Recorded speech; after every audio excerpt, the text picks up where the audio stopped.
जिसके सामने माया जाल बूनने का प्रयास कर रहे हो, ये माया के स्वामी है। ये मायाधर विष्णु है ये। अच्छा, तो होते रहे।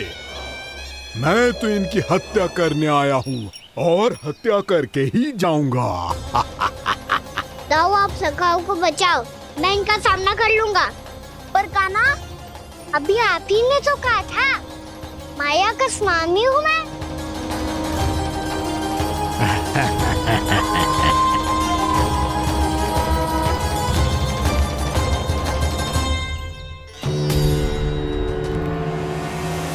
ये तो मथुरा का व्यापारी है।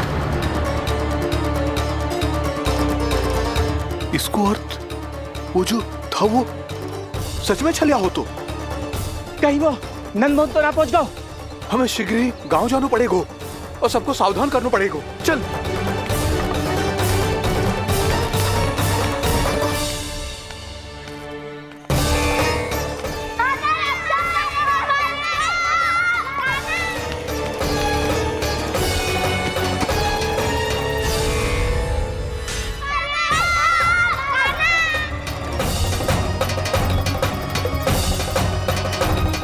यदि तुम्हें लग रहा है कि मेरे छल के वार से बच गए हो, तो मुझसे भी बच जाओगे।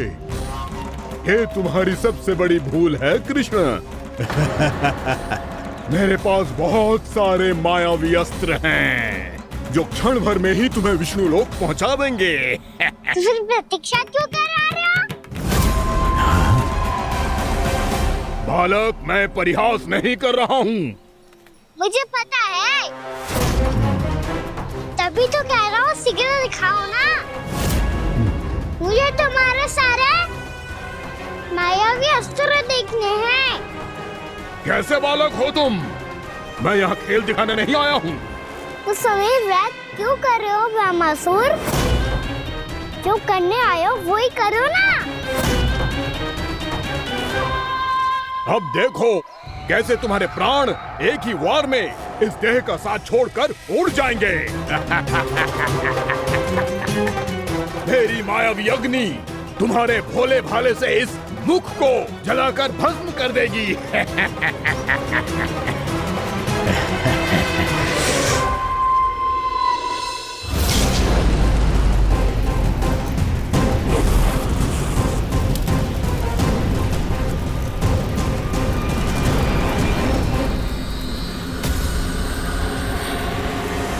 कह रही हो ब्रह्मासुर? बोला बाला तो दिखता हूँ मैं। मैया भी यही कहती है।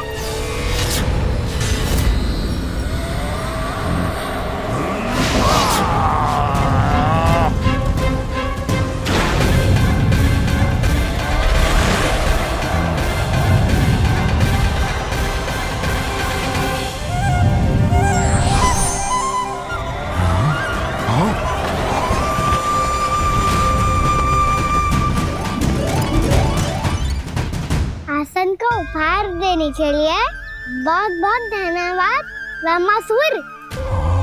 बहुत समय से खड़े खड़े थक गया था मैं।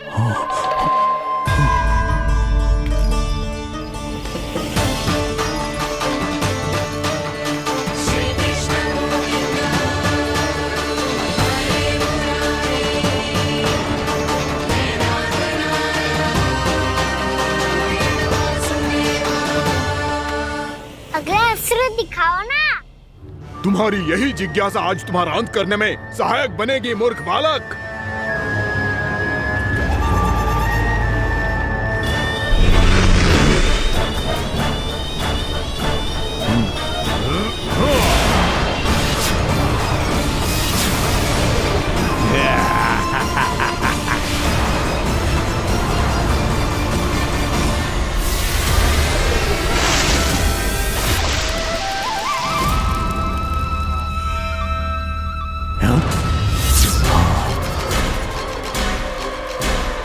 अच्छा, पर प्रक्षालन करना चाहती थे तो पहले क्यों नहीं बताया? मुस्कुराना बंद करो। तुम्हारी ये हंसी मुझे कांटों की तरह चुभ रही है। पर मैया तो कहती है कि मेरी मुस्कुराहट फूलों की तरह है।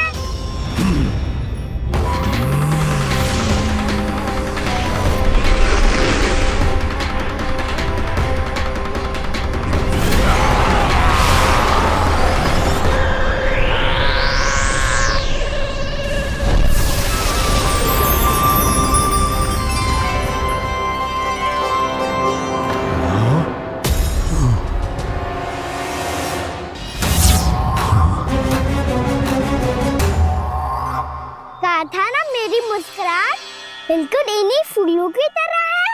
और तुम कर क्या रहे हो सर? कभी आसन दे रहे हो, कभी पद प्रक्षालन कर रहे हो और अब फूल भी चढ़ा दिया है। तुम मुझ पे वार करने आए हो कि पूजा करने? तुम्हारी पूजा तो मैं अब ऐसी करूंगा कि तुम मृत्यु के बाद भी मुझे भूल नहीं पाओगे बालक।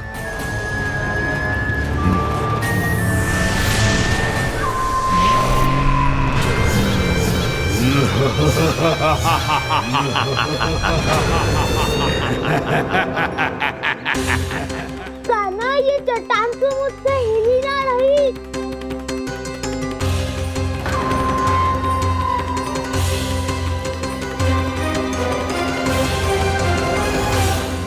अभी कंदरा के अंदर कुछ क्षणों में ही प्राण वायु समाप्त हो जाएंगे।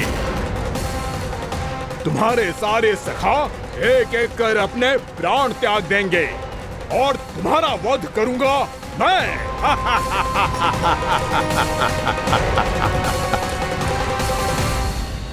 अरे सब जन बच के रहना। छलिया आया हुआ है वृंदावन में। अरे छलिया आ गया है। वृंदावन में मायावी छलिया। अरे क्या हुआ? कौन छलिया? मायावी छलिया सबको छलता है वो। हाँ, कुछ भी कर सके है वो। बहुत भयानक। अरे भानु, ठहर जरा, क्या हुआ? बहुत भयानक है वो। बच के रहना सब लोग। अरे भेष बदल ले तो है वो। हाँ। क्या हुआ? छलिया है वो। अरे मेरी बात तो बताओ। रानी भाभी, रानी भाभी, कान्हा घर पर ही है ना? ऐसे भड़बड़ा क्यों रहे हो? कोई भूत देख लियो है क्या? भूत ना भाभी, छलिया से भेंट हो गई। सच्ची का मायावी छलिया है भाभी। क्या उल्टा सीधा बोले जा रहे हो? ठीक से बताओ। अब बोलो भी। वो कान्हा के पीछे पड़ो है वो। मेरे लल्ला के पीछे? हाँ रानी भाभी, हमारे अचेत होने से पहले हमने उसे ये कहते सुना था कि वो वृंदावन आने वाला है कान्हा से मिलने। हे नारायण, मेरे कान्हा की रक्षा करना। जसोदा जी, मायावी छलिए से बचना बालकों के बस की बात ना है। जीजी, बालक वन में अकेले हैं।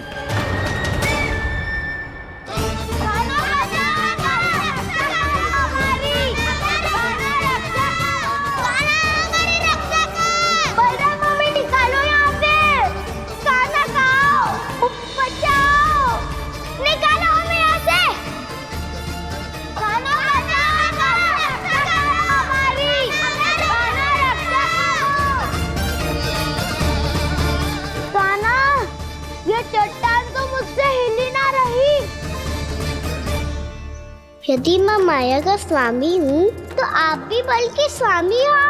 ताऊ, अपनी क्षमता, अपना सामर्थ्य स्मरण करो।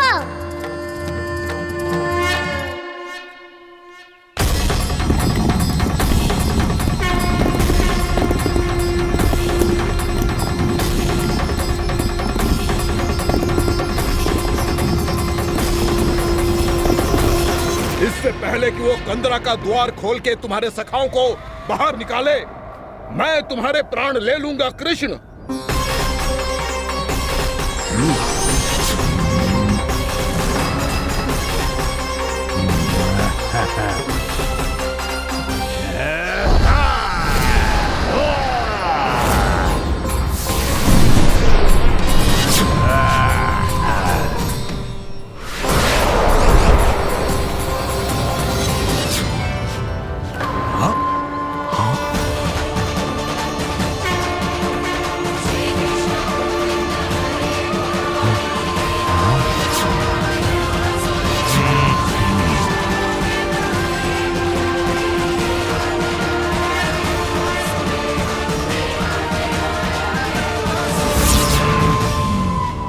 कितनी पूजा करोगे ब्रह्मासुर?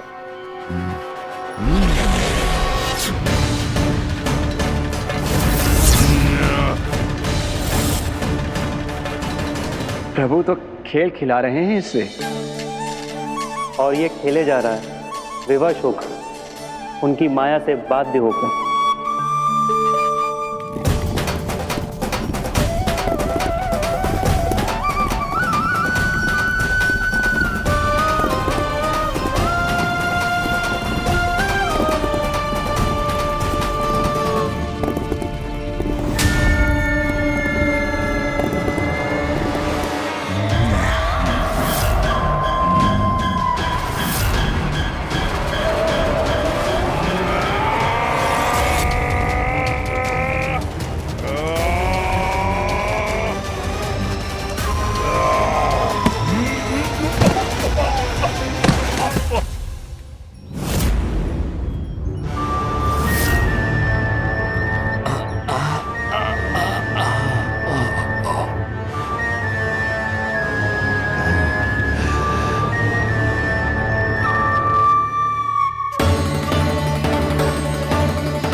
जो प्रभु के सामने माया करने आया था, वो स्वयं को ही माया में उलझा हुआ पा रहा है। नारायण नारायण। लो, अब तो तुमने दंडवत प्रणाम भी कर लिया, माया भी कथा भी उपहार में दे दी। तुम चाहते क्या हो ब्रह्मासुर? मेरी शरण में आना है क्या?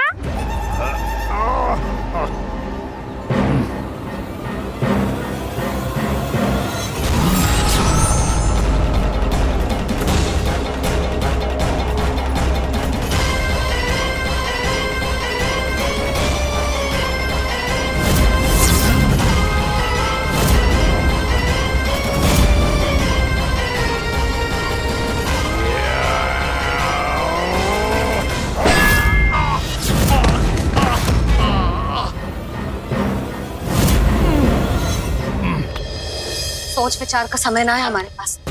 अपने बालकों की रक्षा के लिए इसी क्षण में निकलना होगा, और वो छलिया किसी का भी रूप धारण कर सकते हैं। सुलक्षणा तेरा, शांति तेरा या मेरा, किसी का भी रूप धारण करके हमें भ्रमित कर सकते हो। इसीलिए हमें सतर्क रहना होगा। समझ आई? चलो।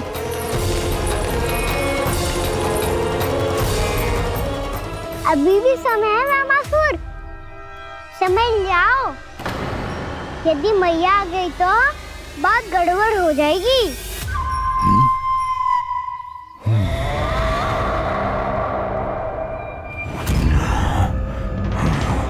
मुझसे झूठ का कोई लाभ नहीं होगा। ब्रह्मासुर, स्मरण करो तुम कौन हो। मायासुर का पुत्र हूँ मैं, अपने स्वामी महाराज कंस का सेवक हूँ, और तुम्हारा हूँ मैं काल।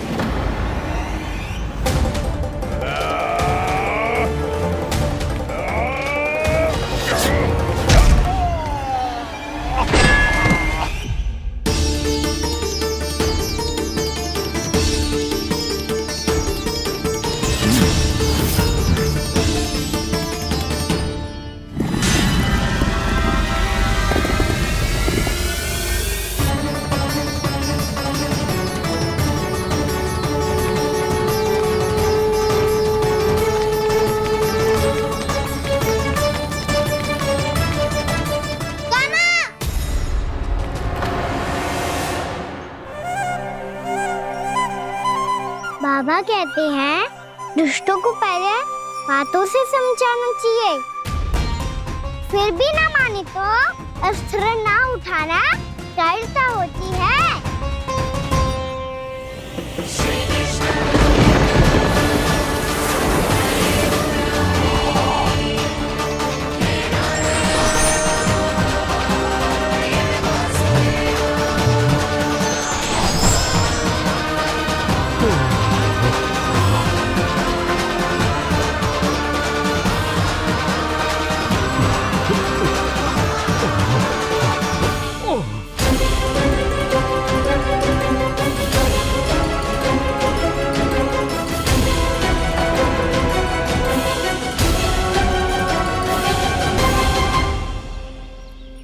पता था मुझे, अपने बाबा के स्वरूप को हानि नहीं पहुंचाओगे। सही कही तुमने। पिता की छवि ही पिता के समान भी आनंदीय होती है। ज़मासुर, ज़मासुर। ये मैं अपने वास्तविक रूप में कैसे आ गया?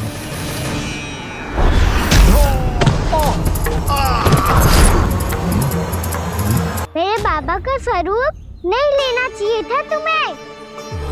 मैया ने सिखाया है, भूल को क्षमा किया जा सकता है, पर जानबूझ के किए गए अपराध के लिए दंड ही एकमात्र निकाल होता है। ये बार बार अपनी मैया का नाम ले रहा है।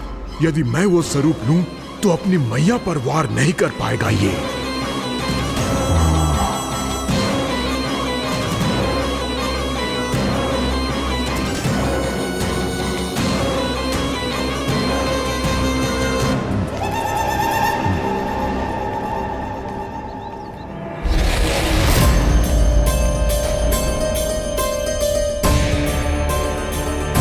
लल्ला, मैं तेरी मैया हूँ, अपनी मैया को मारेगा? बच गया। समझाया था, पर तुमने एक बार फिर से मूर्खता कर ही दी। इस पर तुमने पहले से भी बड़ी और पहले से भी भयंकर भूल किया वैमासुर।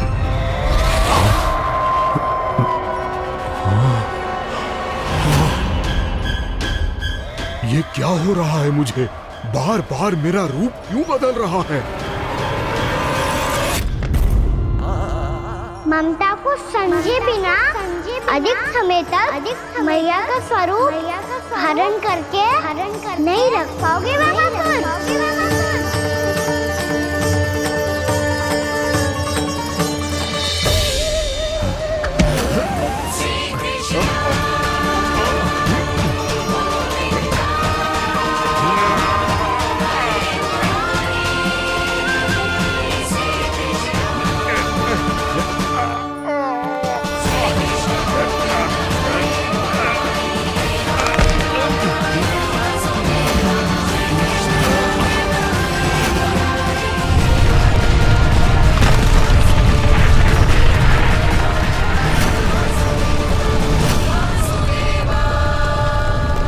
प्रभु के क्रोध से धरती भी कांपने लगी है।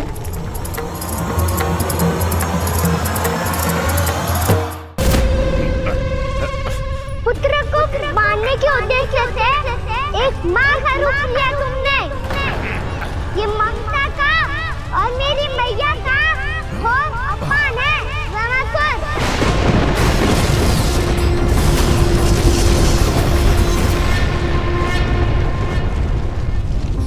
इससे पहले इस असुर के कारण निर्दोष प्राणियों का कोई अहित हो, मुझे कुछ करना होगा।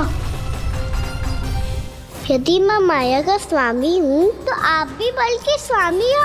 दाऊ, अपनी क्षमता, अपना सामर्थ्य स्मरण करो।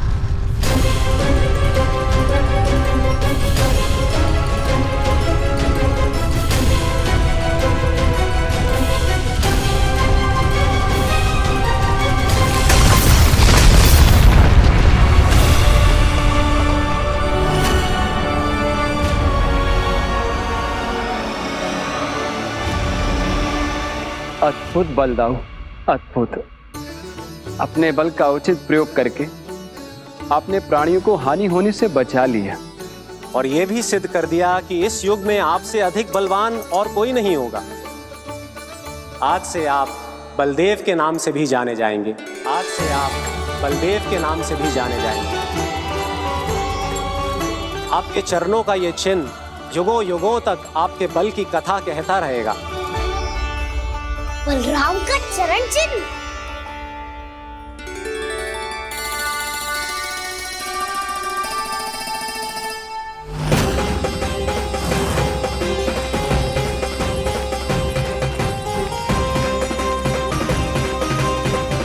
मेरी माया से आज तक कोई नहीं बच पाया है। एक बार मुझे छोड़कर देखो, फिर पता चलेगा कि मैं हूँ कौन। पहले ये तो देख लो कि मैं कौन हूँ।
कुछ वरन आया हुआ मसूर।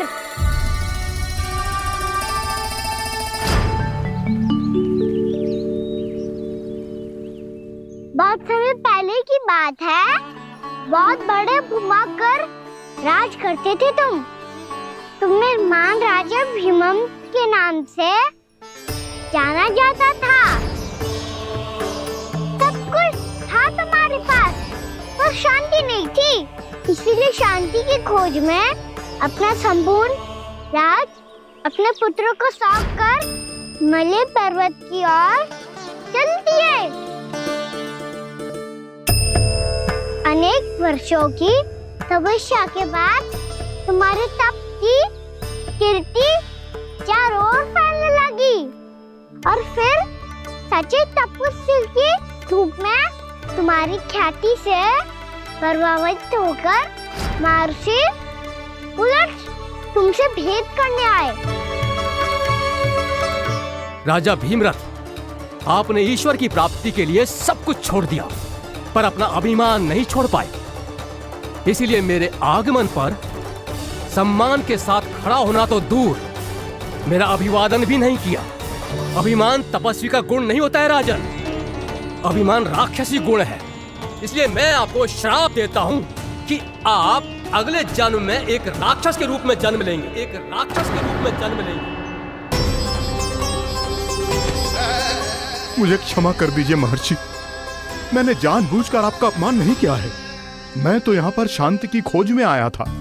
अपने भीतर के संसार में गहरे सोच विचार में डूबा हुआ था मैं। मुझे क्षमा कर दीजिए महर्षि, मुझे क्षमा कर दीजिए। अपनी भूल का आभास प्रायश्चित की ओर पहला पग होता है। मैं अपना श्राप तो वापस नहीं ले सकता, परंतु आपको एक वचन अवश्य दे सकता हूँ। जब भी प्रभु नारायण का अवतार होगा, आपको उचित समय पे वो वरदान देंगे जिसकी आप लंबे समय से प्रतीक्षा कर रहे हैं।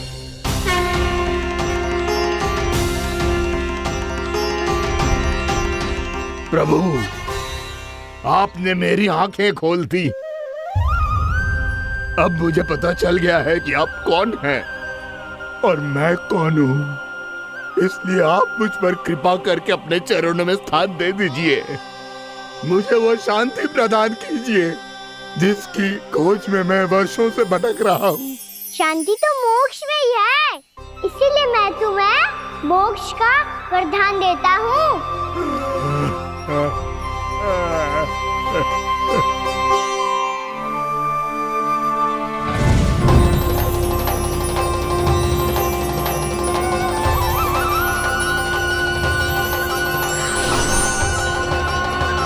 प्रभु की ये लीला सदैव स्मरण रखी जाएगी। इस स्थान को इनका आशीर्वाद मिलेगा और इस कंदरा को व्योमासुर की कंदरा के रूप में पहचाना जाएगा। भविष्य में अनेक ऋषि मुनियों की शरण स्थली बनेगी ये कंदरा। ये कोई साधारण बालक ना है। ऐसा चमत्कार कोई साधारण बालक थोड़ी ना कर सकते है। तुम सत्य कह रहे थे बलराम, गाना सच्ची में भगवान ही है। तभी तो सब देवता इसे बसाने और इसकी ओर से युद्ध करने आते हैं। तुम सब ऐसे आंखें फाड़ के क्यों देख रहे हो मुझे?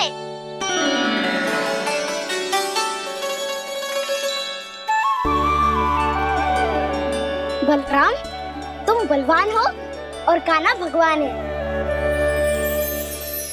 दूर दूर तक कोई दिखाई न दे रहा है। ना जाने किस हाल में होंगे बालक। कहीं हम ही तो मार्ग ना भटक गए शीघ्रता के चक्कर में। अब तो एक पग भी ना चलो जा रहे हो। जल, किसी के पास जल है क्या? कंठ तो मेरा भी सूख रहा है मौसी। भाभी, निकट ही जमुना जी है, कहूँ तो वहाँ से जल ले आओ। मैं भी जा रही हूँ भाभी, एक से भले दो। हाँ चल, शीघ्रता से आओ। हाँ।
जानकी, जानकी, क्या होगा इसे? देखो ना जी, अब छलिया की सूचना मिलते ही हम सब बालकों को ढूंढने चली गई और ढूंढते ढूंढते सबको बहुत प्यास लगी आई जी। तो जानकी जमुना जी की नदी से जल लेने गई और उसने जमुना जी का पानी पिया और उसकी जेदशा हो गई। बालक कहाँ है? वो ठीक तो है ना? ऊपर ऊपर से सब ठीक है, पर भीतर से बहुत भयभीत है सब। जानकी तो बिल्कुल नीली पड़ गई है। लग तो है विष फैल गया है इसको पूरे तन में। मथुरा के सर्वश्रेष्ठ विदेह जी को बुलाया गो है उसके उपचार के लिए। जैसे ही इसने जल को मुंह से लगाया, ये गिर पड़ी। चटपटाने का अवसर भी ना मिलो। हाँ वैद्य जी, और निकटी मृत पशु भी पड़े हुए थे। हाँ, मैंने भी अस्थियां देखी थी। इसका तो यही अर्थ हो सकता है कि समस्या वहाँ के जल में ही हो। वैद्य जी, आप रोगी की नाड़ी पे ध्यान दो ना। जे गोपिया क्या कह रही है उसे सुनने की आवश्यकता ना है। जब तक विष के कारण का पता नहीं चल जाता, हम उपचार कैसे कर सकते हैं रानी जी? जी, वो निकट ही यमुना जी में एक विशेष क्षेत्र है। ये सब उसी के जल की बात कर रहे हैं। तब तो ऐसा भी हो सकता है कि किसी विषैले सर्प के काटने का प्रभाव हो। पर सर्प के काटने का चिन्ह ना है उसके तन पे। सर्प जब काटता है तब उसके दांत के चिन्ह बन जाते हैं। मुझे पता है, बड़े बड़े सर्प को काटते हुए देखो है मैंने। एक दिन अब बात कर उज्जवल, ये बड़ी बड़ी हाँकने का समय ना है। पर यदि सर्प ने ना काटा है, फिर जानकी की ये दशा किसने की? अवश्य किसी राक्षस ने की होगी। नाना, कोई विषैला पशु भी तो हो सकता है। यह अवश्य किसी महाविषैले सर्प के विष से हुआ है। सर्प ने भले ना काटा हो, लेकिन यह अवश्य ही किसी महाविषैले सर्प के विष के कारण हुआ है। कालिया नाग। कालिया नाग?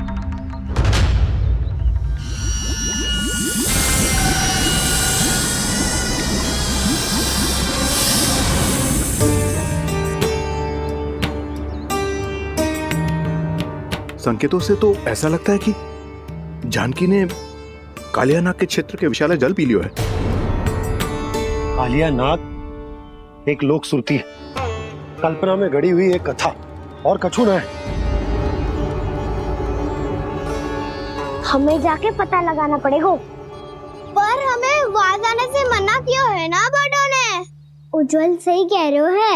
इस समय जानकी के स्वार्थ से अधिक महत्वपूर्ण और कछु ना है।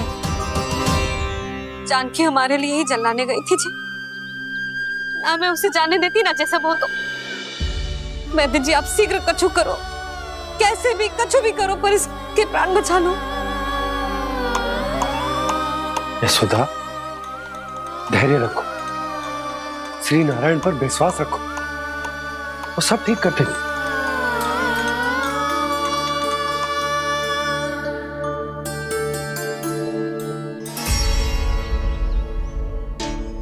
विष की काट की मेरे पास जितनी जड़ी बूटी थी मैंने सब अर्क बना के पिला दी, पर इसकी दशा में अभी तक कोई सुधार नहीं दिख रहा है। यह अंतिम जड़ी बूटी है, अगर इससे भी चमत्कार नहीं हुआ तो फिर जो नारायण की इच्छा।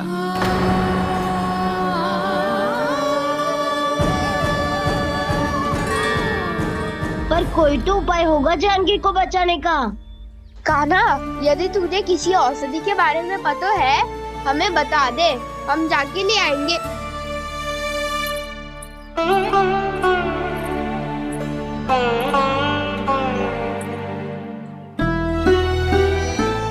हे नारायण, हे प्रभु, मेरी जानकी के प्राण बचा ले प्रभु।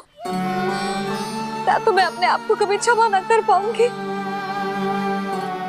ये सारी मेरे ही कारण बनाई थी। उसकी रक्षा करो प्रभु, मेरी पुकार सुनो। कान्हा, तूने हमें बत्तासुर से बचाया था ना? और बकासुर से भी तो। और छलिया से भी तो तूने ही बचाया था ना हमें? क्या ऐसा कोई उपाय ना है जानकी को बचाने का? धन्वंतरी,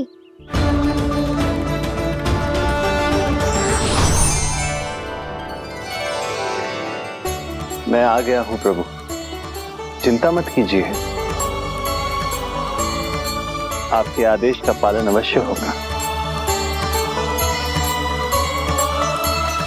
यशोदा मैया,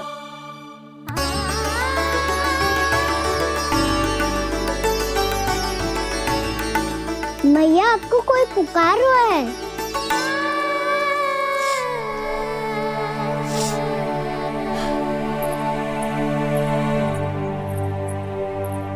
चिंता मत करो मैया, अब धन्वंतरी जी आ गए हैं और सब संभाल लेंगे। धन्वंतरी जी कौन है? जिन्होंने संसार का आयुर्वेद दिया, आरोग्य के देवता, वे श्री नारायण के अवतार।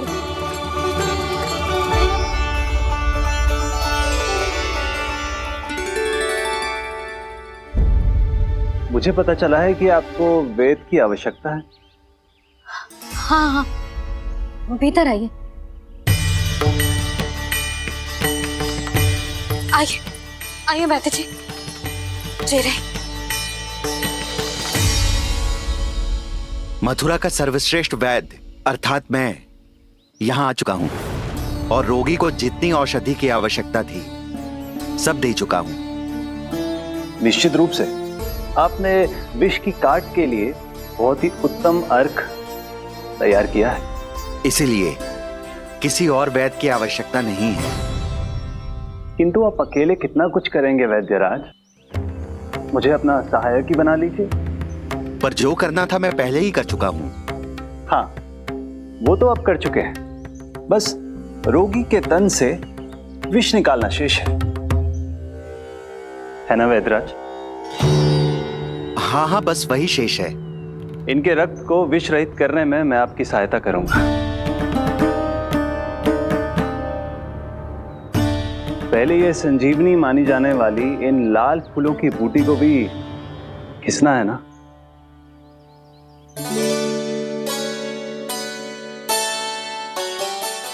हाँ हाँ, तुम सही कह रहे हो, इसे अच्छे से घिसो।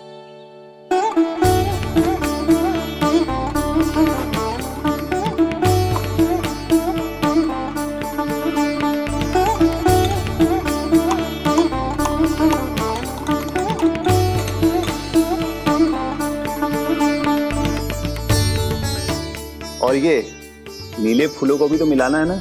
हाँ हाँ, अच्छे सहायक बन सकते हो तुम, ऐसे ही श्रम करते रहो।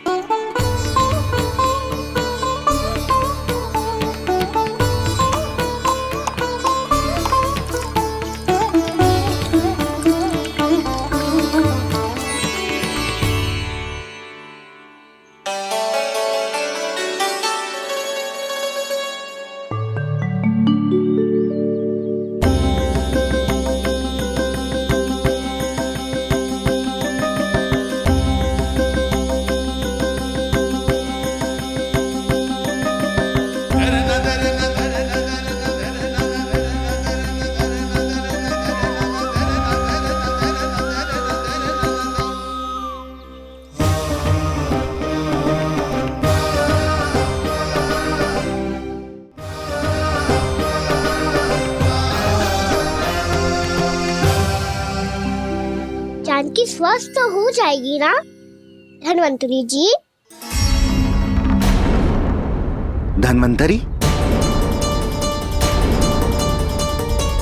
प्रभु, अब मैं क्या करूं? आपने तो स्वयं ही मेरी पहचान उजागर कर दी।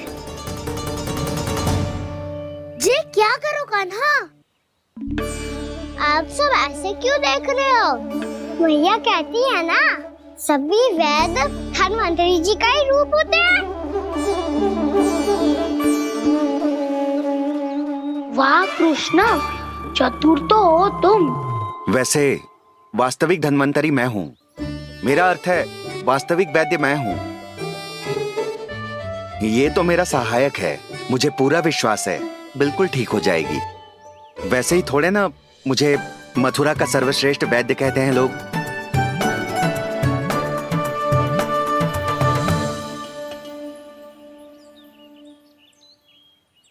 जसोदा भाभी, जसोदा जी, जानकी को चेतना आ गई। जानकी, जानकी, जानकी, तू ठीक है ना? क्षमा करना भाभी, मैं आपके लिए जल ना ला पाई। बस बहुत भूख लगी है। मैं अभी कछु लाती हूँ। जानकी माखन खाओगी?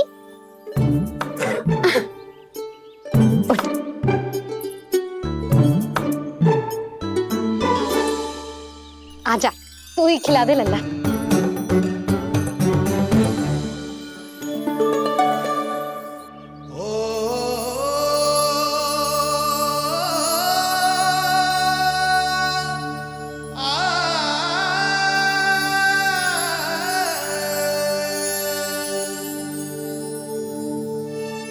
तुम सब मेरे लल्ला को माखन चोर कहती हो ना? आज देखो, अपना ही माखन जानकी को खिला रहे हो।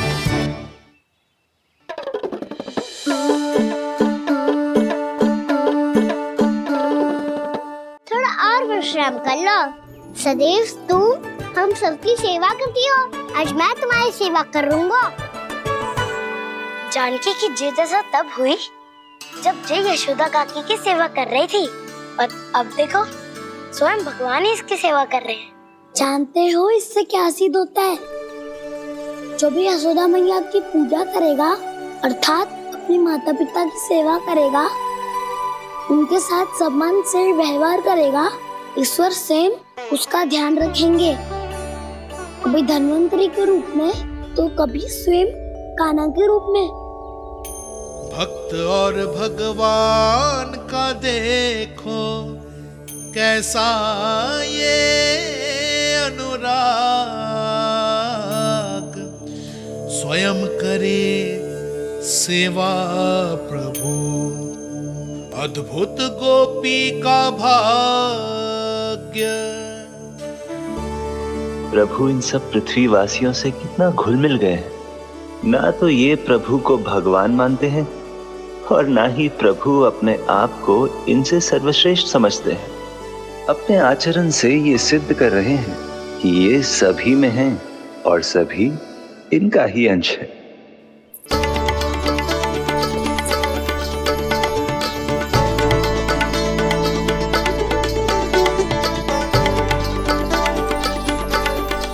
प्रभु, अब मुझे जाने की आज्ञा दीजिए।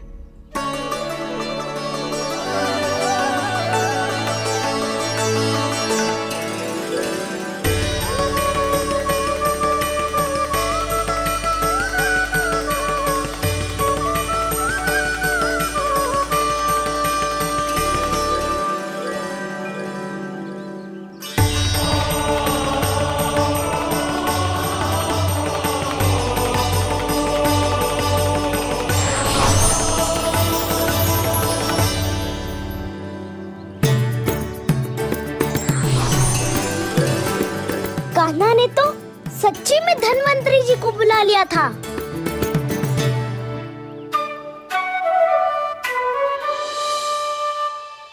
जब से कान्हा का जन्म हुआ है ना, मैं तब से देख रही हूँ, तब से हम पे कोई भी संकट आती है ना, तो अचानक से कोई अपरिचित हमारी सहायता करने आ जाता है, और जाते समय कान्हा की आज्ञा लेके जाते है, और कभी कभी तो इसे प्रभु बोल के जाते है। बाबा संभालो।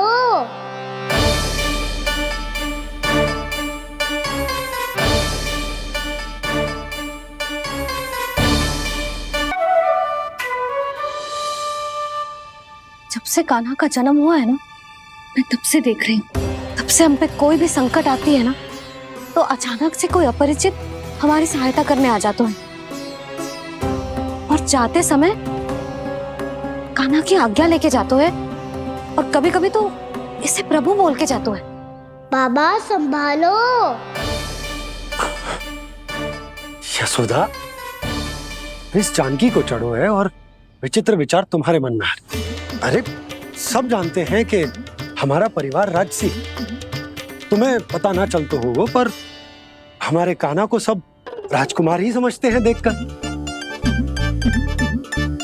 इसीलिए उसे सम्मान देने के लिए सब ऐसा ही करते हैं, और कोई बात ना है।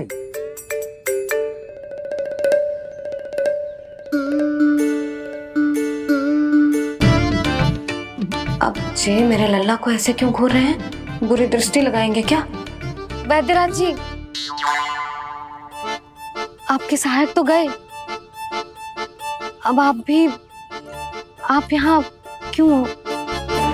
वो क्या है ना, मैं अपने रोगी का निरीक्षण करके पूरी तरह से संतुष्ट होकर ही जाता हूँ।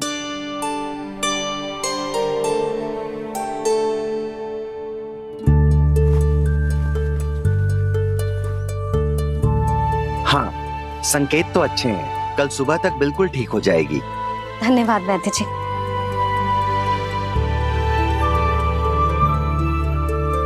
बस तो फिर हम कल पकड़न पकड़ाई खेलेंगे जानकी।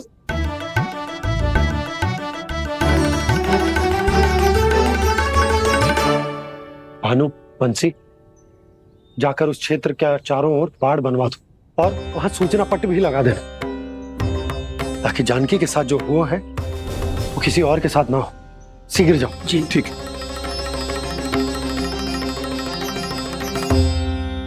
बाड़ और सूचना पट लगवाने से समस्या का समाधान नहीं होगा बाबा। निर्दोष पशु सूचना पट देखकर भी कुछ समझ नहीं पाएंगे।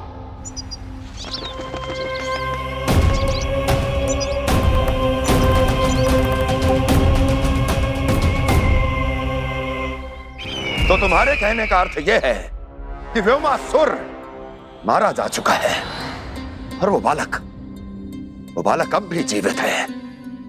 हाँ महाराज, मैंने गोप बालकों को कहते सुना था कि कृष्ण ने छलिया को मोक्ष दे दिया है, पर वृंदावन सुरक्षित नहीं है महाराज।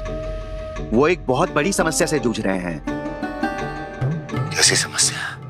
गांव के निकट क्षेत्र में किसी विषैले सर्प का निवास है। उसके विष का प्रभाव इतना भयानक है महाराज, जैसे विष ना हो, स्वयं हलाहल हो। मेरी कोई भी औषधि रोगी का उपचार नहीं कर पा रही थी। निकट के क्षेत्र में कहाँ है वो सर्प? गोप मानते हैं कि वो सर्प गांव के निकट यमुना नदी के जल में रहता है। मुझे तो लगता है महाराज, ये कालिया नाग की कथा कोई किंवदंती या लोक श्रुति नहीं, एक सच्चाई है, एक विषैली सच्चाई।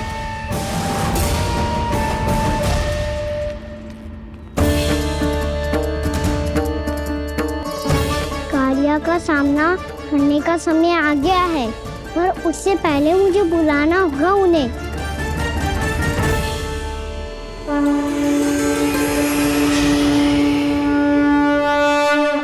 संसार के दारुण भय का नाश करने वाले, सभी कष्टों का हरण करने वाले, विश्व का समस्त ऐश्वर्य प्रदान करने वाले, कमल जैसे लोचन, मुख और चरणों वाले आजानुभुज श्री राम को मैं बार बार नमस्कार करता हूँ। आपदामपहर्तारं दातारं सर्व संपदा लोकाभिरामं श्री रामं भूयो भूयो नमाम्यहम्। काकभुसुंडी काकभुसुंडी काकभुसुंडी।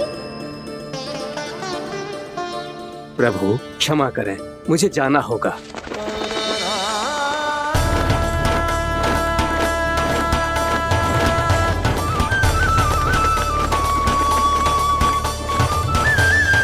प्रणाम प्रभु। अनेक बार मैं आपके दर्शनों के लिए आया प्रभु। कभी नंद भवन के झरोखों से आपके दर्शन करके चला जाता था, तो कभी दूर किसी वृक्ष की आड़ से आपको निहार लिया करता था। आज आपने स्वयं मुझे बुलाकर धन्य कर दिया प्रभु।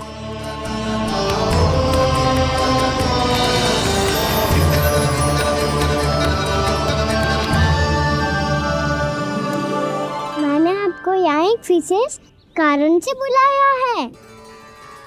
आपके श्राप से इस कालियानाग को मुक्त करने का समय आ गया है। ये तो बहुत ही उत्तम समाचार है प्रभु। इतने वर्ष बीत गए, मुझे आज भी स्मरण है वो दिन जब मैंने उन्हें श्राप दिया था। अपने क्रोध पर नियंत्रण खोकर बहुत बड़ी भूल कर दी थी मैंने प्रभु। बीती हुई घटनाओं पर दुखी होके कोई लाभ नहीं है। हमें भविष्य की ओर देखना होगा।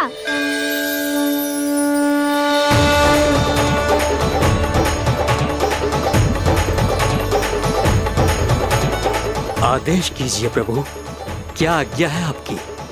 जब मैं कालियानाग का सामना करने जाऊं, तो आप यही रहेगा। आपको अपने आप पता चल जाएगा कि कब क्या करना है।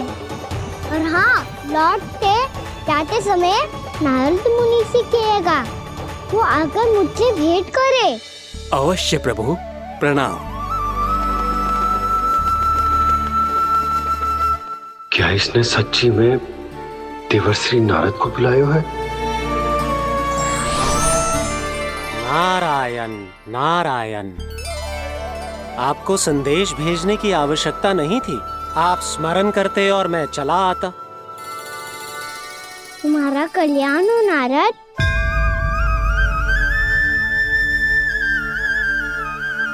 मैंने तुम्हें एक विशेष कार्य के लिए बुलाया है। आज्ञा दीजिए प्रभु। तुम्हें एक बार फिर कंस से भेंट करनी होगी। विचार कीजिए महाराज। क्या आप बिना किसी शंका के कह सकते हैं कि कौन सी पंखुड़ी पहली है और कौन सी आठवीं?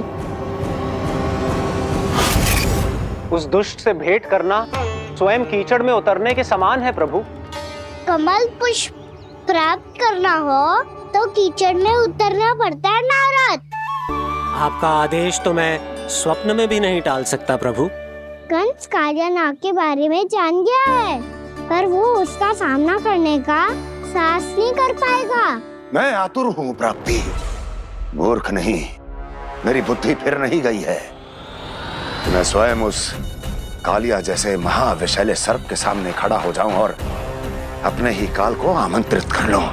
तो फिर अपने लाभ के लिए उसका प्रयोग करने का कोई और उपाय सोचिए स्वामी। कुछ ऐसा कीजिए कि यमुना नदी का पूरा जल विषैला हो जाए और वृंदावन वासी उसका उपयोग करे, और आपका काल कहलाने वाला वो बालक स्वयं काल के गाल में चला जाए। उत्तम उत्तम सुझाव है प्राप्ति। अब मुझे उस कालिया तक पहुंचने का मार्ग ढूंढना होगा। उसको विवश करने का कोई उपाय ढूंढना होगा, क्योंकि व्यक्तिगत रूप से उससे भेंट करना असंभव है। असंभव। आप सही कह रहे हैं प्रभु।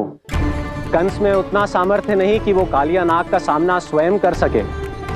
वैसे तो कालिया गरुड़ देव का भी सम्मान नहीं करता, तो फिर वो कंस का सम्मान क्यों करेगा भला? नहीं करेगा, पर कंस तुम्हारा सम्मान अवश्य करेगा। नारद तुम्हारी बातें भी सुनेगा और मानेगा भी। ये मेरी योजना का बहुत ही महत्वपूर्ण भाग है। तुम कंस के पास जाओ और कहो कि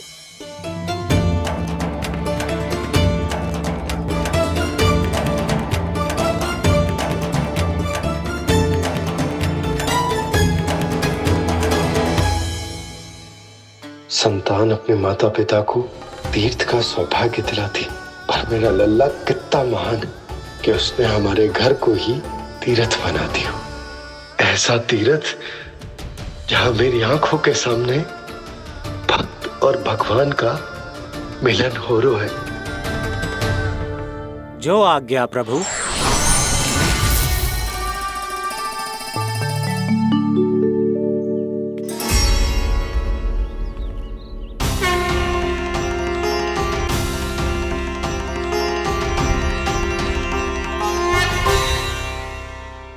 बाबा।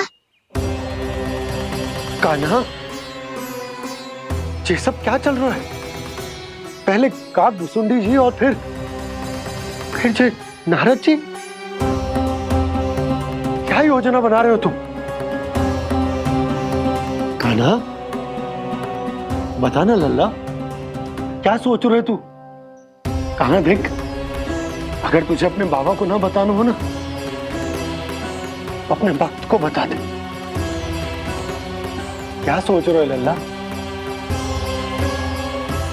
क्या करने वाले हो आप?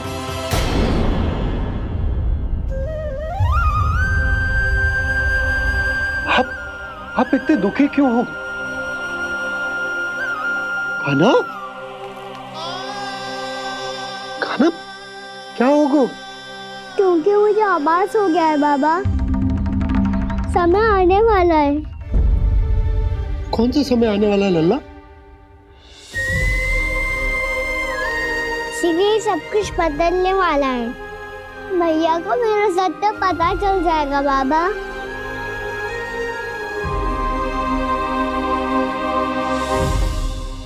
पर लल्ला, इसका काग भुसुंडी और कालिया नाग से क्या संबंध है?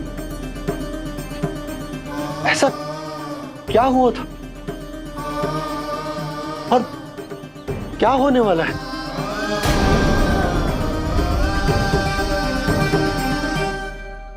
जो होने वाला है बाबा, उसका संबंध उससे है जो सैकड़ों वर्ष पहले हुआ था।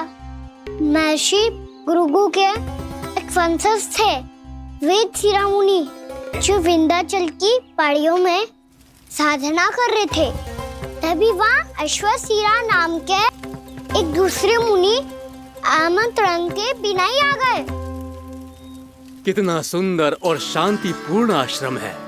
यहाँ प्रभु की साधना करने में बहुत आनंद आएगा। शीघ्र ही अश्वशिरा मुनि उपस्थिति के कारण होने वाले व्यवधान से बाध्य होकर वेद शिरोमणि ने अपनी आंखें खोली। कौन हो तुम और यहाँ क्या कर रहे हो? आपके आश्रम में बहुत शांति है मुनिवर। साधना करने के लिए बहुत ही उत्तम स्थान है ये। मैं चाहता हूँ कि मैं भी यहाँ। आप यहाँ साधना करना चाहते हैं, लेकिन इतना भी नहीं जानते कि किसी के आश्रम में प्रवेश करने से पहले उसकी आज्ञा लेनी चाहिए। आप ये भी नहीं जानते कि यदि कोई यज्ञ कर रहा हो तो बिना अनुमति के वहाँ प्रवेश करने से उसकी यज्ञ साधना भंग हो सकती है। आप क्या साधना करेंगे मुनि? आप तो साधना के योग्य ही नहीं हैं। इतना अपमान! एक मुनि के मुख से इतने कड़वे शब्द शोभा नहीं देते। मैं तुम्हें श्राप देता हूँ, जितनी विषैली तुम्हारी जिह्वा है उतने ही विषैले सर्प बन जाओ तुम। और ऐसा सर्प जो सांस भी ले तो निकट का वातावरण दूषित हो जाए। तुम्हारे इस दुस्साहस के लिए मैं तुम्हें श्राप देता हूँ कि तुम अभी इसी क्षण कौवा बन जाओ, और ऐसा कौवा जो कांव कांव करके अनर्गल प्रलाप करता रहे।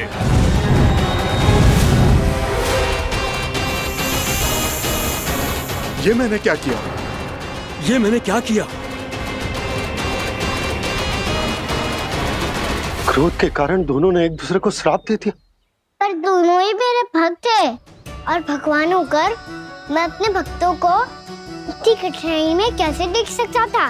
इसीलिए जिस संकट में उन दोनों ने अपने आप को फंसा लिया था, उसका समाधान करने में मैं उनके पास गया।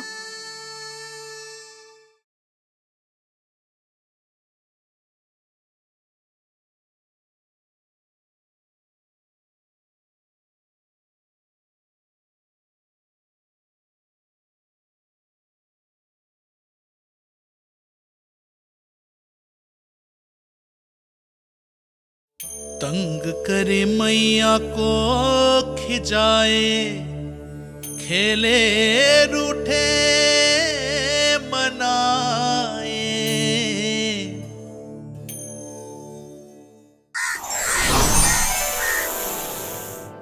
देखिए ना प्रभु, ये क्या हो गया हमसे? हमारी रक्षा कीजिए प्रभु, मार्ग दिखाइए हमें। क्रोध पर नियंत्रण ना होने के कारण आप दोनों ने एक दूसरे को बहुत ही भीषण संकट में डाल दिया है। आप दोनों ही तपस्वी, तप के बल से दिए गए आपके श्राप को लौटाना भी संभव नहीं है। प्रभु कोई तो उपाय होगा, हम आपके शरण में हैं प्रभु। अपराध तो हमसे हुआ है प्रभु, पर अब आपसे ही आशा है। कुछ ऐसा कीजिए भक्त वत्सल, जिससे हम दोनों के श्राप का प्रभाव कुछ कम हो जाए। आप दोनों ही मेरे भक्त हैं, इसलिए आपकी पीड़ा का निवारण करने का एक उपाय है मेरे पास। वेद शिरामुनि, जब आप कालिया नाग बनेंगे तो आपको मेरे चरणों को अपने शीश पर धारण करने का सौभाग्य मिलेगा।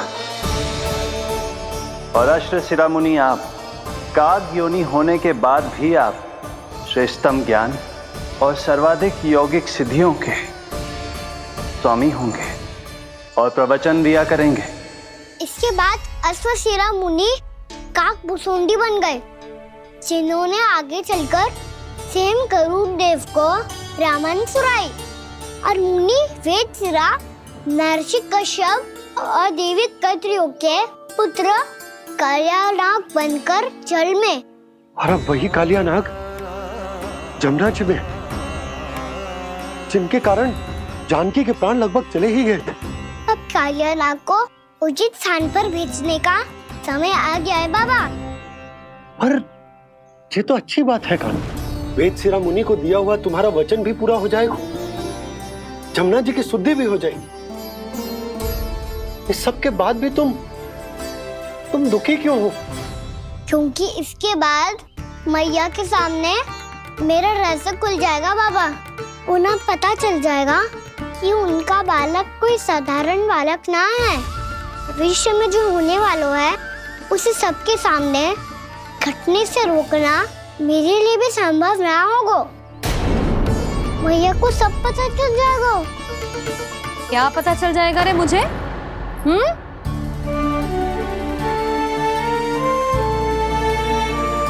यही कि सबसे अधिक प्रेम मैं आपसे ही करता हूँ। अब बस भी कर, चलो भोजन के लिए बुलाने आई थी तुम दोनों को। भूखा थोड़े ना रहने दूंगी अपने लल्ला को, मेरा लल्ला दुर्बल हो जाएगा ना।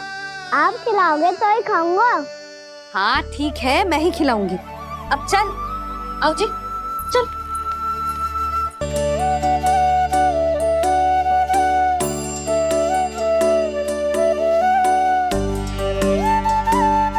मैया खेलो ना मेरे साथ। मैया सुनो ना, मेरी बात ना मानोगी? अभी बहुत कार्य पड़े लल्ला, देख जानकी को औषधि भी देने जानो है ना। औषधि मैं दे दूंगा, फिर तो खेलोगी ना आप मेरे साथ। पिछले कुछ दिनों से अपनी मैया का अधिक से अधिक प्रेम पाने का प्रयास करो है कान्हा। इसका तो एक ही अर्थ हो सकता कि कछु बहुत बड़ो होने वालों है। कान्हा रुक जा लल्ला। कान्हा क्यों तंग कर रहा है? मैया को पहन लेना। कान्हा, कान्हा, ये क्या करो तूने?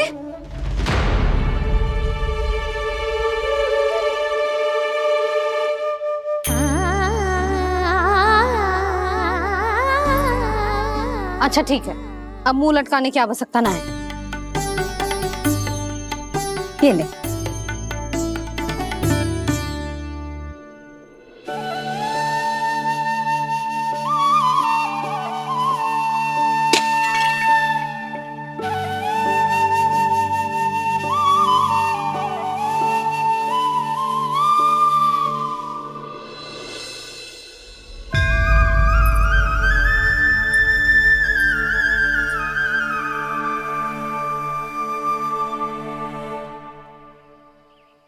तंग करे मैया को खिजाए, खेले रूठे मनाए, लीला अनोखी करके शरारत, कान्हा दंड भी पाए।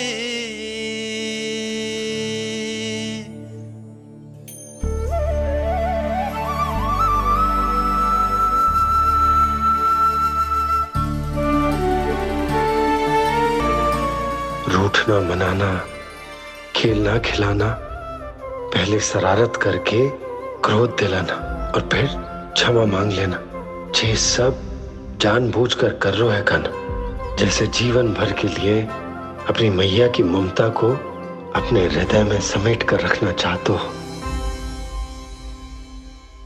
कैसे कैसे करूं उस कालिया से मित्रता, कैसे करूं उसका उपयोग?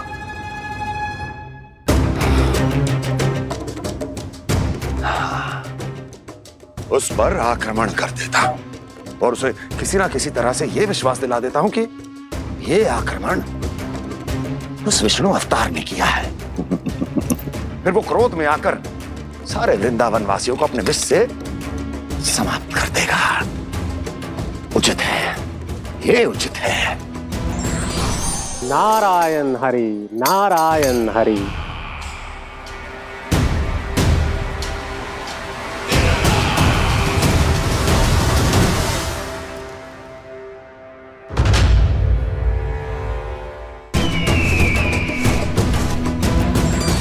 नारायण हरि, नारायण हरि।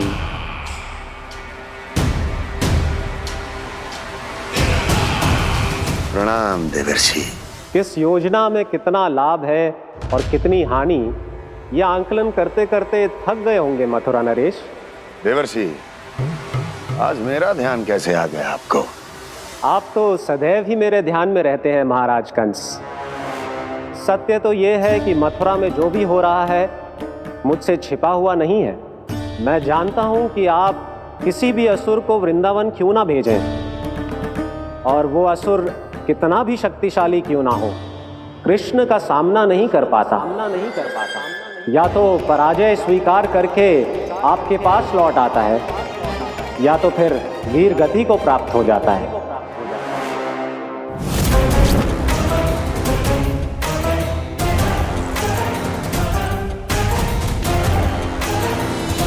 वाह, मुझे मेरी असफलताएं स्मरण कराने आए हैं, मेरे घाव को खुरेदने आए हैं, उन पे नमक छिड़कने आए हैं। मित्र को शत्रु समझने की भूल मत कीजिए महाराज कंस। मैं तो आपकी सहायता करने आया हूं। हाँ, और मेरी सहायता। कृष्ण विष्णु अवतार है, आप विष्णु के भक्त हैं। मैं हूं विष्णु द्रोही, फिर भी तो आपके आराध्य को हानि पहुंचाना चाहता है, उसकी सहायता करना चाहते हैं आप। क्या आप निश्चित रूप से कह सकते हैं कि आप ब्रह्मांड के सभी नियमों को अच्छी तरह समझते हैं? अवश्य। आपके लिए बस इतना ही जानना पर्याप्त होगा कि मैं जो कुछ भी कर रहा हूं उसके लिए मेरे व्यक्तिगत कारण हैं। मैं तो बस आपके हित में पिछली बार की तरह एक सुझाव लेके आया था, पर यदि आप मेरा सुझाव सुनना भी नहीं चाहते तो आपकी इच्छा। नारायण हरि, नारायण हरि। कारण चाहे जो हो, इनके पिछले सुझाव के कारण ही आज मेरे शत्रुओं की संख्या कम है। अन्यथा मैं देवकी के अन्य पुत्रों को भी जीवित छोड़ देता, और आज वो सब अपने भाई के साथ मिलकर उसकी शक्ति को अनेक गुना बढ़ा देते हैं। ठहरिए देवऋषि।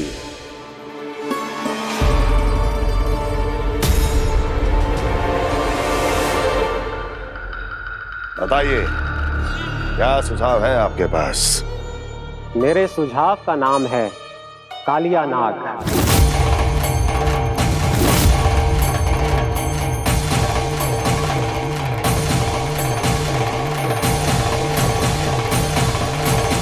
उसके विषय में मैं जानता हूं देवऋषि। तो समस्या यह है कि मैं स्वयं उससे मिलने नहीं जा सकता, उससे भेंट नहीं कर सकता। उस कृष्ण की हत्या के लिए उसको वृंदावन जाने के लिए तैयार नहीं कर सकता। तो मत जाइए उसके सामने और ना उसे भेजिए कृष्ण के सामने। हर बार आप किसी ना किसी असुर को अपने शत्रु के क्षेत्र में भेजते हैं, जहां शत्रु उसका सामना करने के लिए पूरी तरह से तैयार होता है और आपका असुर मारा जाता है। इस बार शत्रु को युद्ध स्थल चुनने का अवसर मत दीजिए महाराज। इस बार योजना का जाल ऐसे बुनिए कि कृष्ण स्वयं उसके पास जाने के लिए विवश हो जाए। कालिया नाग स्वयं काल है, मृत्यु का दूसरा नाम है। उसके विष का उपयोग अपने लाभ के लिए कीजिए महाराज। वैसे कालिया के विष की अधिकता का अनुमान तो होगा ही आपको।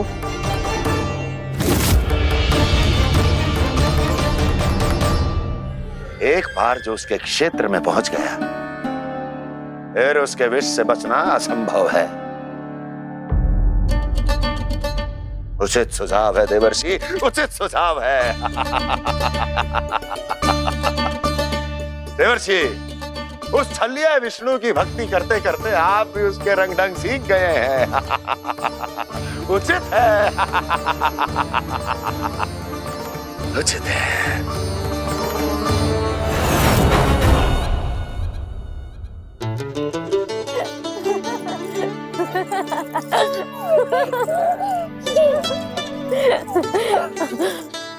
बस बस, बहुत आनंद ले लियो लला। बस अब दूध पी ले। ठहर ठहर, गर्म है। जी ले पी।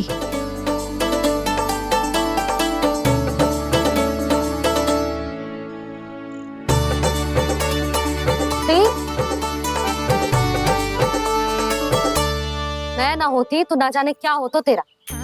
अपने आप दूध भी ना पी सकते है, भावला कहीं का। आपकी इस प्रेम के लिए तो मैं धरती पे आया हूँ मैया। मैं भी यही सोच रहा हूँ यशोदा कि तुम ना होती तो मेरा क्या होता। इसी बात पे थोड़ा दूध और कजू खाने को दे दो। अरे मैं तो भूल ही गई। तनिक ठहर जाओ जी, दूध पी लेना तो आपके लिए भी कछु ले आती हूँ।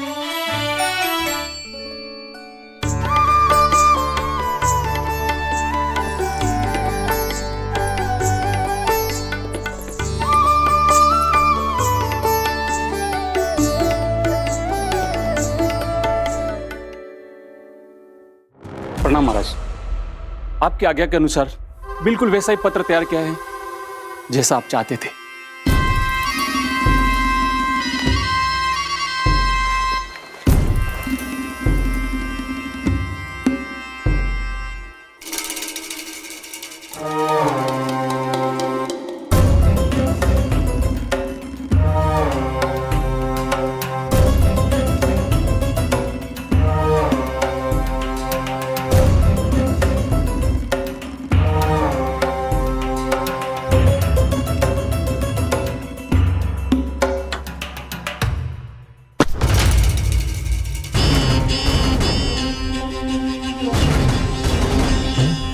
कृष्ण जन्म से लेकर आज तक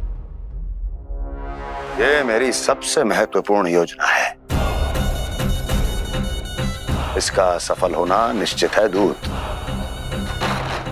किंतु केवल वही करना जैसा मैंने कहा है।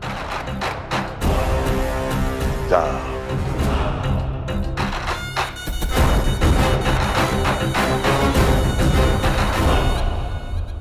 कान्हा,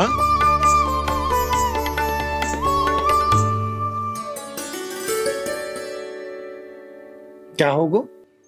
बाबा, मैं चाहता हूँ कि मैया की स्वमता क्रिस्टल फ्रेम की वर्षा मुझ पे सरकते ऐसे होते रहे। वो तो होती रहेगी लल्ला। अपने लल्ला के लिए किसी मैया का प्रेम कभी कम हो सकता है भला? नंदराज, वो मथुरा से एक दूत आयो है महाराज कंस का राजपत्र लेके।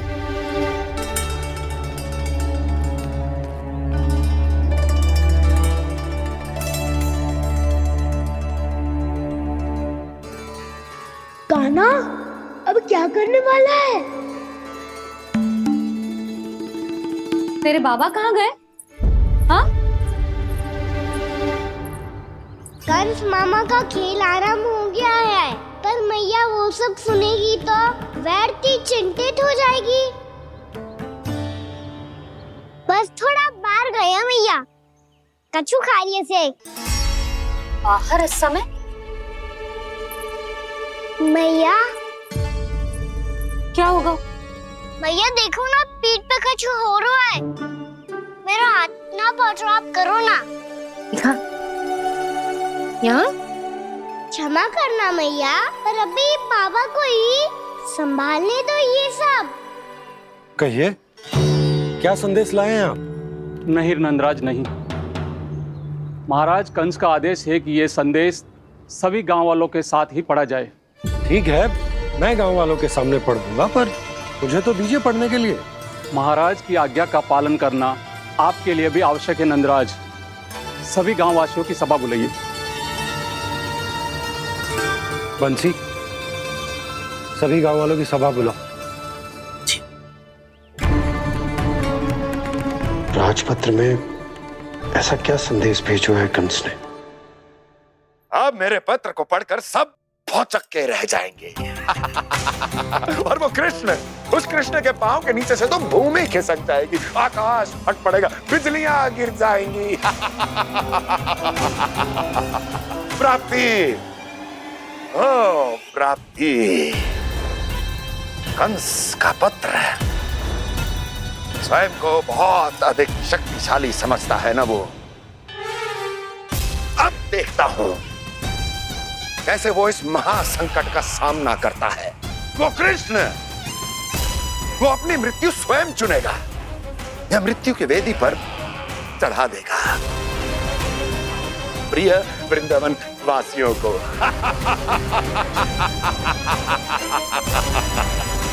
अब आएगा आनंद प्राप्ति, अब आएगा आनंद। सबको इकट्ठा करवा के ही पढ़वाएगो। अवश्य ही कोई विशेष संदेश दिया होगा कंस ने। मैं भी यही सोच रही हूँ सुलक्षणा जी, कछु ना कछु तो विशेष है, पर जे हो क्या सकता है? हाँ, बात तो सही है। ऐसा क्या हो सकता है? सभी गांव वासियों के सामने कहा जाए, कछु तो विशेष अवश्य लग रहा है। बाहर तक कोलाहल क्यों हो रहा है? मैया, मैया, अब क्या होगा? मैया देखो ना, सर पे कछु हो रहा है। लल्ला, नारायण ने तुझे हाथ दिए हैं ना? पीठ की बात अन्य थी। अपने सिर की सेवा स्वयं कर। सर पे तो हाथ पहुंच रहा है ना?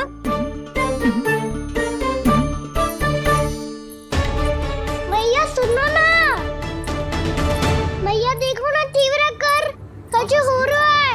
मैया देखो ना, तीव्र कछु हो रहा है।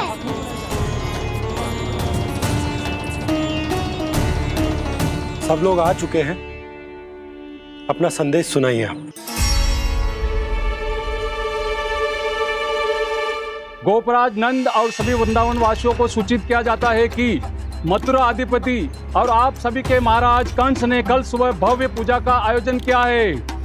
इसके लिए राज्य को वृंदावन के क्षेत्र के निकट यमुना नदी के मध्य में खिलने वाले 1 कोटि कमल के पुष्पों की आवश्यकता है। इसीलिए आप सभी को यह आदेश दिया जाता है कि ये सभी कमल के पुष्प प्रथम पहर से पहले राजसभा में पहुंचा दिए जाए। इतने सारे पुष्प वो भी प्रथम पहर से पहले कैसे हो सकते हैं? यदि आप ऐसा करने में असफल रहे तो इसे राज आज्ञा का उल्लंघन माना जाएगा और राजद्रोह के आरोप में आप सभी को कड़े से कड़ा दंड दिया जाएगा। स्मरण रहे, यदि कल की पूजा में इन 1 कोटि कमल के पुष्पों का ना पहुंचने के कारण कोई व्यवधान आया तो समस्त वृंदावन वासियों को दोषी माना जाएगा और पूरे गांव को निवासियों सहित धूल में मिला दिया जाएगा। कल प्रथम पहर तक का ही समय है आप सबके पास।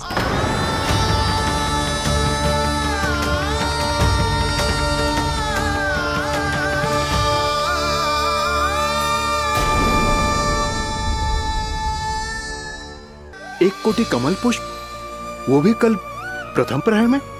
ऐसे कैसे संभव है? और कोई साधारण पुष्प ना, यमुना नदी के मध्य खिलने वाले विशेष कमल के फूल चाहिए उन्हें। लेकिन यमुना नदी में तो कालिया नाग ने विष घोल के रखा है, तो फिर कैसे हो पाएगा? यह असंभव है। हमारी मृत्यु का संदेश भेजा राजा कंस ने। सदैव की भांति इस समस्या पर भी गांव के बड़े ही विचार करेंगे। बालकों का यहाँ होना उचित ना है।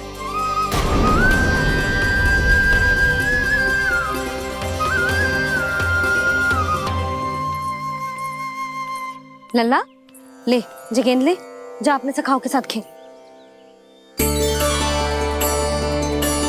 सुबह उज्जवल, मधुमंगल वसंता, देखो भैया ने क्या दिया है। चलो खेलें, बहुत आनंद आएगा आज।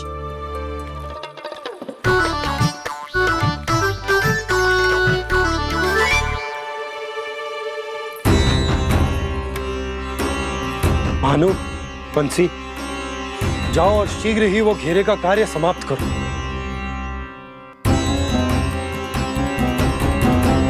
पर कछु ना कछु तो करना पड़ेगा ना। पर हम कर ही क्या सकते हैं? पुष्प लाने को और कोई उपाय है भी तो ना।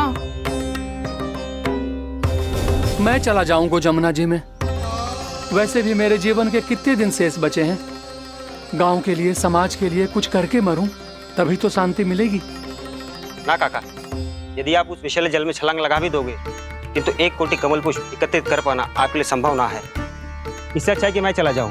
यदि मैं मर भी गया तो मेरे पीछे रोने वाला कोई ना है। किसी को कहीं जाने की आवश्यकता ना है। गोप नरेश होने के नाते ये मेरा कर्तव्य है कि मैं आप सबकी रक्षा करूं। नंदराज, आपको जाना है तो जाओ। हरिया, काका, भैया सब चले जाओ। लेकिन आपको पता है वहाँ का जल कितना विषैला है। आप लोग एक क्षण भी जीवित नहीं रह पाओगे। फिर कैसे इकट्ठा करेंगे 1 कोटि कमल पुष्प? आप बात तो सही कह रही हैं शांति। उस दुष्ट कंस ने ऐसी मांग रख के हम सबको फंसा दिया। हम में से कोई भी क्यों ना चला जाए और इस संकट का समाधान ना निकले को। कान्हा, बताना कौन सा खेल खेलें? गेंद पकड़ खेलते हैं। पर एक बात सुन लो सब, कोई भी तीव्र गति से ना फेंके हो गेंद को। भैया ने फ्रेम बनाई है मेरे लिए। सब तैयार हो?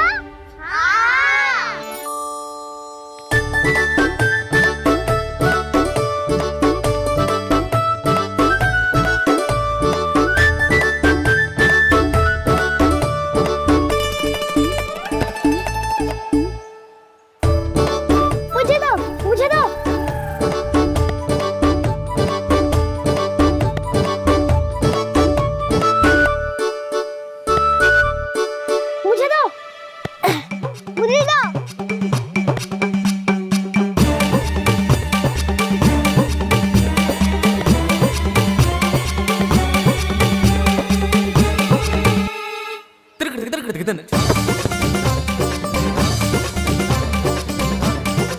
कान्हा, इतनी धीरे से फेंकेगो तो कैसे आनंद आएगो?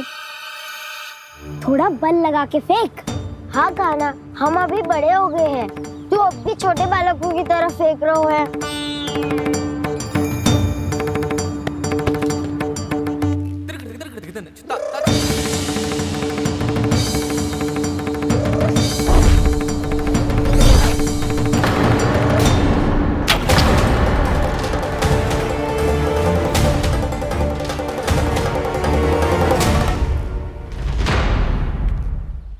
ये क्या करो कान्हा, गेंद तो डूब गई।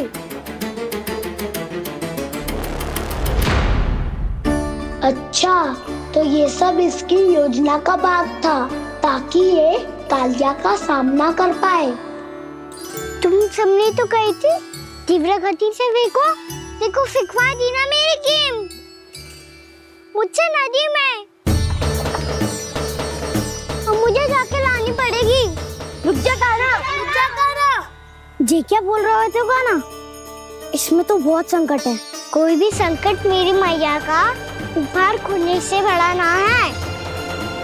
बहुत प्रेम से बना के उन्होंने